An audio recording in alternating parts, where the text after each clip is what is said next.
Itu pun karena teman baiknya itu sayang dia. Jadi seminggu cuma dapat jatah kerja, tidak kerja seterusnya. Itu dapat 30.000. Apa cukup? Bagaimana hidup 30.000? Ya, bagaimana? Saya nggak punya ijazah apa. Nah, setelah sekian bulan kursus ini, dia ingin buka counter ya di sebuah pasar daerah Keputaran, saudara. Nah, sekarang dia lagi jual voucher dulu. Dia nanti saya akan berikan komputer buat dia supaya dia bisa terima aplikasi dari handphone itu. Luar biasa. Saya nggak mau maksa dia untuk percaya Yesus. Yang penting saya berbuat kasih kepada dia. Waktunya akan tiba nanti. Hari Rabu yang lalu, ini kan baru Sabtu. Ini apa? Senin kalau Sabtu. Rabu yang lalu, kami berdelapan makan di sebuah restoran. Ya, saudara, tiba-tiba salah seorang pelayan itu, Roh Kudus bicara, awas saya Pak. Sambil makan kami berdelapan. Terus saya doa, Papa, bagaimana caranya masuk? Saya mau ngomong dengan dia, tapi gimana caranya? Mikir-mikir, beli pulsa. Saya bantah, pulsa saya masih 84.000. Ngapain beli? Tapi itulah caranya. Terus saya panggil dia.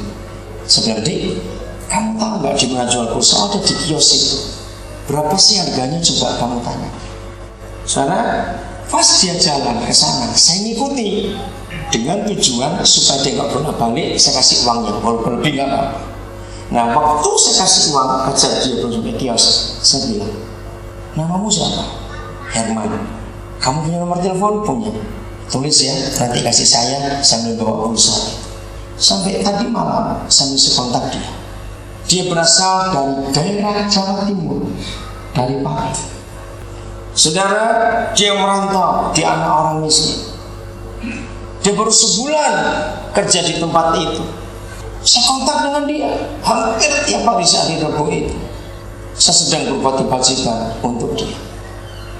Saya janji nanti kalau saya balik ke kota itu saya pasti ketemu kamu. Dan dia senang sekali. Saudara, dengarkan begini. Percayakah saudara, hanya sekedar memberi perhatian pada orang itu berharga sekali. Dia cerita gini, Herman, saya sudah sering kerja di tempat itu baru sebulan, di tempat lain, tapi saya belum pernah ada langganan di mana saya kerja. Itu bisa memperhatikan saya seperti ini. Kalau kita bisa menelpon seseorang, maaf kalau pakai kalimat ini, yang jauh lebih rendah di bawah kita, cuma pelayan restoran, percaya nggak itu penghargaan buat dia? Saya cuma menghargai saja. Ada penguasaan diri. Satu pembicaraan terakhir tadi malam dengan dia. Saya janji Selasa akan telepon dia karena sehari ini harus mikir. Dia cuma sekolah STM mesin tapi tidak selesai. Saya kalau ketemu orang-orang begitu saya harus berbuat sesuatu. Saya janji pada dia, kami ini kursus apa? Mau bahasa Inggris mau apa? Kamu ngomong. Maka itu saudara, kalau kita berhasil, jangan lupa outputnya. Katakan amin. Oke, saya lanjutkan. Penguasaan diri, jangan pelit. Maka setelah kita menambahkan dengan sungguh-sungguh berusaha maka dari penguasaan diri kita harus berusaha dengan sungguh-sungguh menambahkan apa? Ayo baca, tambahkan apa? Ketekunan. Nah, ini penting. Kata ketekunan itu dalam bahasa Jawa nggetu. Tahu kata nggetu? Bahasa kerennya konsisten, tidak naik turun, terus. Maaf, saya ngerjakan ini sudah hampir 32 tahun hidup dengan cara seperti ini. Saya pertama kali nyekolahkan anak itu tahun 83. Itu pertama kali saya nyekolahkan anak. Dan sampai hari ini di tahun 83 saya nyekolahkan anak. Yang lulus S1 sudah lebih 300 orang. Yang lulus S2 master 29 orang. Yang lulus S3 baru 2 orang. Satu anak dari Toraja namanya Semi Dedi, cum laude 27 Desember yang lalu. Hari Kamis kemarin dia baru tiba di Nabire bersama suami dan 2 anaknya. Maka dia adalah doktor akuntansi pertama untuk se-Papua, 2 provinsi itu. Belum ada doktor Audi. Yang kedua anak sangir perempuan juga namanya Febe Lumuru. Dia lulus summa cum laude 24 Februari. Kalau SMID lulus di Brawijaya Malang, maka yang Febe lulus di UGM.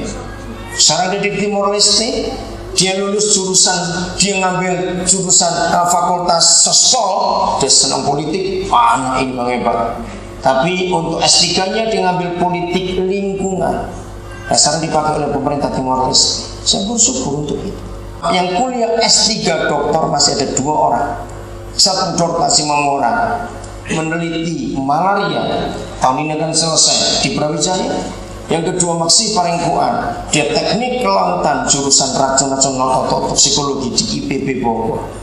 Dokter sudah lulus tanggal 13 nanti ini, lusa ya, minggu depan akan lulus di wisuda dokter yang ke-9. Dokter umum sudah 8, saya sudah meluluskan 2 dokter spesialis bedah dan anak. Yang bedah saya ngambil onkologi, bedah tumor ada di Bandung sekarang.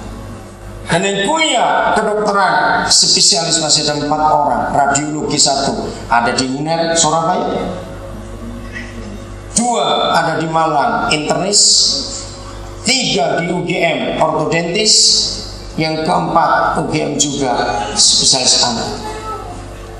Kenapa saya sekolahkan orang banyak begitu? Karena saya ingin anak Indonesia ini pintar. Ratusan mereka jadi guru di banyak desa di Indonesia. Jadi kalau input saya dari Papa saya sudah berhasil, maka saya sedang cari outputnya Pak. Kami sedang mengelola 32 sekolah di Papua. Dan Juli nanti ini Tuhan percayakan kami sekolah yang ke-33 saudara. Dan dari 33 sekolah ini 80% sekolah gratis. Saya sangat berhasil dalam hidup, tapi saya punya output. Ngerti ini? Maka itu saya bisa mengajar seperti ini. Tuhan tidak mau berhutang, saya mengalami. Saya beri, dia beri, saya beri, dia beri.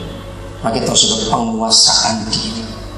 Tekun, saya konsisten tahun 83 sampai hari ini.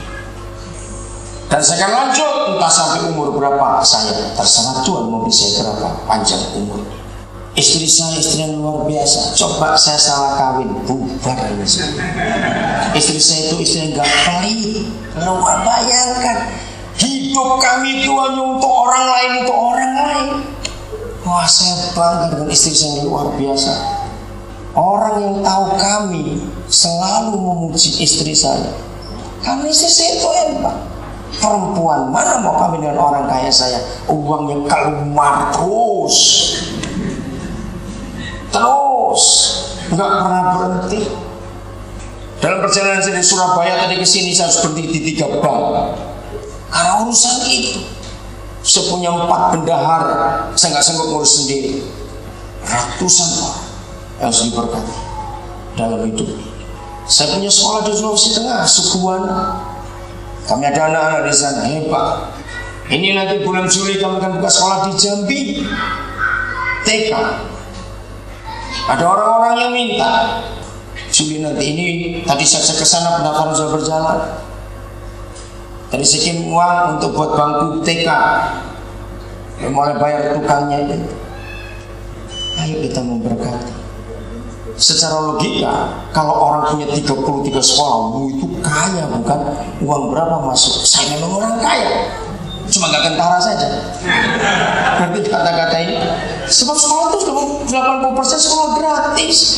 Sekolah itu mahal saudara.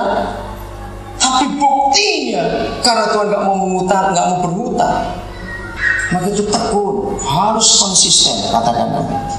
Dari ketekunan, maka kamu harus dengan sungguh-sungguh berusaha menambahkan apa? Cepat. Kesalehan, takut akan Tuhan.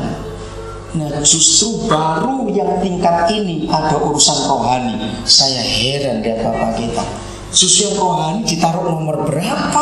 Bukan yang pertama. Maka itu ketika gereja ditipu oleh iblis dengan banyak kalimat, oh maaf saya sibuk pelayanan, oh maaf saya sibuk pelayanan, oh maaf saya sibuk pelayanan, itu pembohong, itu penipu. Itu pun karena teman baiknya itu sayang dia. Jadi seminggu cuma dapat jatah